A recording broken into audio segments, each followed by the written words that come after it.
So nuclear power provides more than half of the carbon-free electricity in the United States, but with as much as half of the reactors at risk of shutting down early across the United States, there's about 100 today. Will renewables be able to fill that void?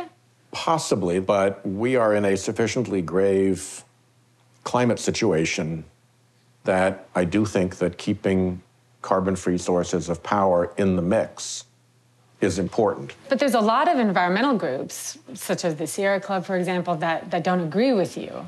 I appreciate very much the concern that the environmental community has about nuclear power, because the nuclear waste is an environmental hazard for dozens of generations. Would you be comfortable with America's nuclear waste repository in Rhode Island?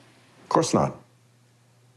And I don't think there's one of the 50 states that would say, hey, we'll take that stuff. But the sidebar to that is that the prospect is becoming realer and realer that we can actually use the existing nuclear waste stockpiles to create energy. That is worth pursuing to me. Maybe it's a dream, maybe it will never come to pass, maybe the science actually won't work, but all the signals are that this is a credible path. You think it's technically possible?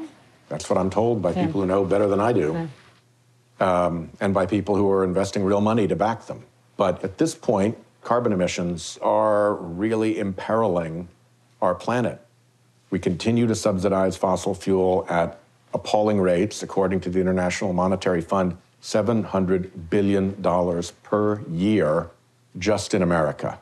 And it's simply morally wrong for people who are emitting harmful levels of carbon dioxide to pay no price for that. But of course, you know, the big picture is that a carbon tax is unlikely to happen. Don't say that. President Trump in office? Don't say that.